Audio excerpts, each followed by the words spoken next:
Hey everybody, it's Smalls here. It's been quite a while since the last review. Actually, no, it hasn't. I did the last review just 2 or 3 weeks ago. But this is chapter 90 that we're reviewing today. And today it has a lot of realistic qualities. And as well as one breathtaking moment that everyone was waiting for. As well as a small time skip about a year or so. But let's start off before the in-chapter time skip with not the funeral, but what happened before, which was the reveal to all of the people in the walls of all the information that we, the readers, have been given over the last few chapters. Everything we know. Everything. There's at least been shared between people. We're not sure if maybe the curse of Ymir hasn't been shared, but at the very least, the people in the wall know that they are people of Ymir. And just like any government conspiracy-like, stories, there are people who believe it. There are people who dismiss it, and there are people who just ignore it and take it what it is. However, for those who are realizing the truth, the thing that really breaks them down is the fact that they hated the Titans so much, and now they just can't hate them the same exact way anymore. It's like, they were already giant fucking naked humans, but now they know they are, in fact, not just 100% human, but they are 100% them. They are the same exact race as the Titans.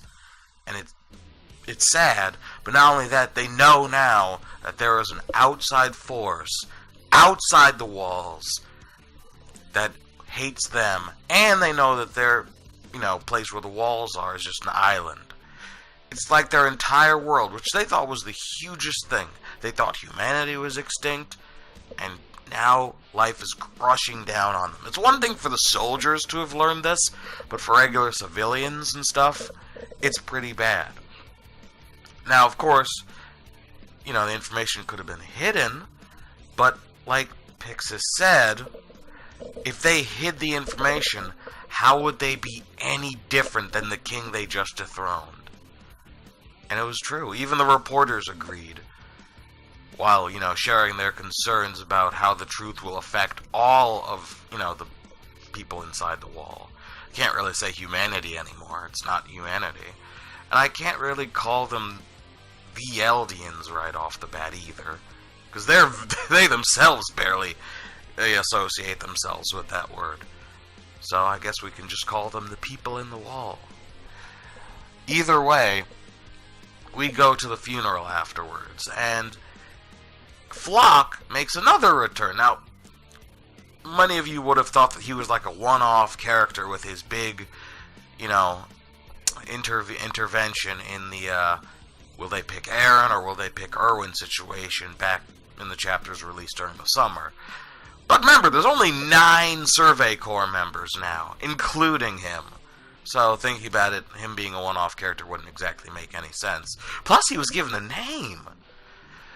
So, and speaking of other characters that are of similar stature, we actually get to see Hitch again, and she learns about Marlowe's death, as well as Floch telling her that in the very end, even he regretted going.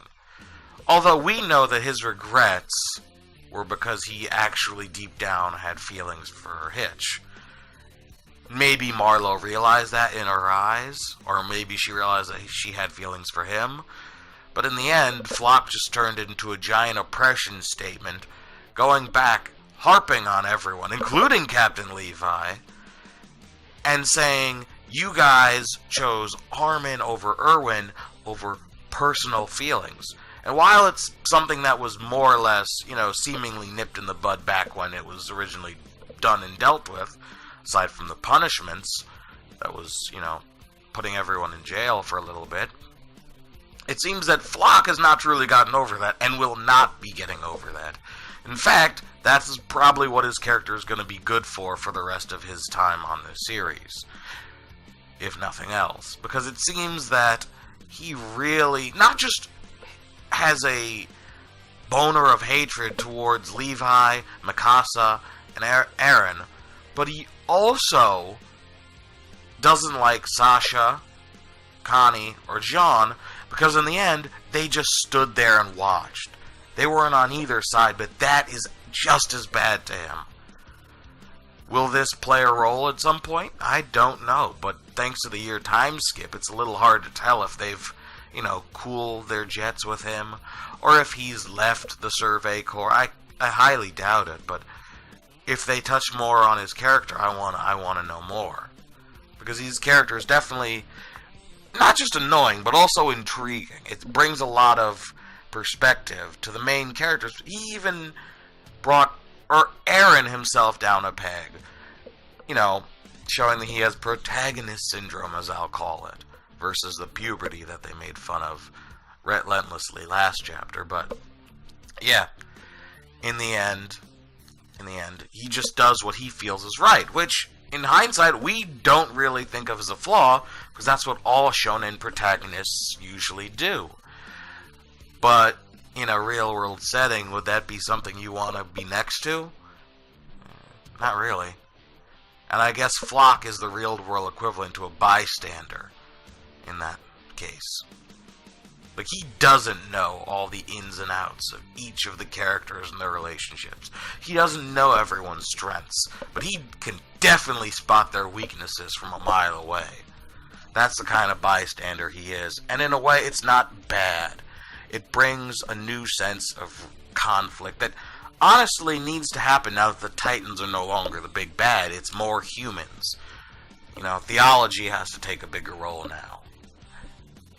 But I like that. This is why I really love that series. Of course, all it ends up being is that, Armin almost loses all of his hope.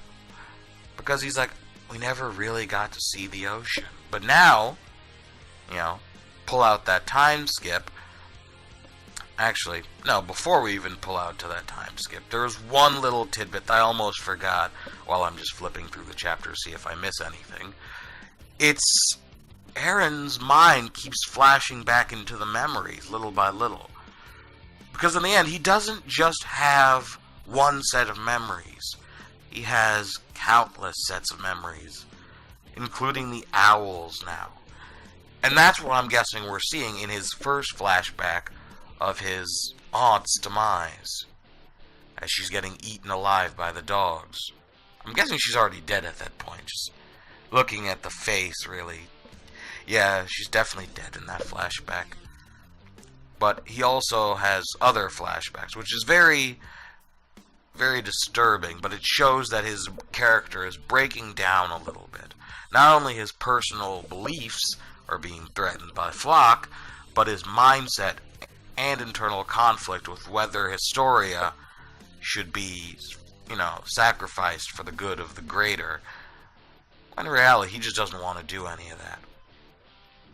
But yeah, his flashbacks definitely show a new conflict in the series that is honestly quite truthful. But in that second flashback, we get to see what I'm guessing is Grisha approaching, Historia's family, minus Historia. And honestly, it's pretty bad. Like, it's then that he realized just how bad the king's ban on war inside the memories really was. So, yeah, that explains why Grisha did all those gruesome murders. Because in the end, there was some personal conflict that, if it was an anime, you could probably have heard in the tone of his voice, but just the wording of his words showed exactly how distraught he was. On top of that, it seemed that, thanks to all of the Titans being in Wall Ymir, and maybe thanks to Owl, it seems that basically all of the Titans in Paradis were more or less destroyed.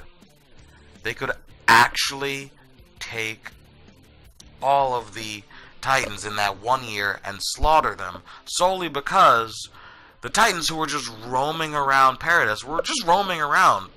But once the hole in the wall was broken, was, taken in, Literally, all the Titans did was follow the scent of human flesh, or whatever they do to find humans. And that's why the walls became so much more dangerous, and the outside not so much, and little by little, more Titans went on the wall until they closed it up. There were only a certain amount left, and I'm guessing the Marleyans weren't exactly keen on just, turning all of the outside Eldians into Titans off the bat. So in the end, literally so few Titans were left that you could literally see just a misformed Titan in the, in the fucking dirt. It's kind of sad, but I wonder if they even killed that one. But you know what, now is the biggest reveal. The ocean. Now we got to see it in the flashback, but seeing everyone see the ocean, it was a totally different spectacle. From the seashells to the salt water, everything just came together, culminating in a new kind of, how do I put it? A new feeling of beauty. On top of that, Aaron now knows exactly what he needs to do, besides get a haircut. They need to take on the Marleyans. So, and it looks like from his facial expression that those, random flashbacks have not been stopping. He wants to be free.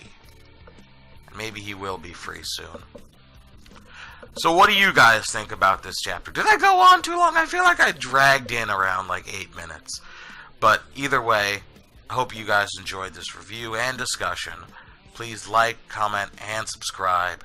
And I, Smalls,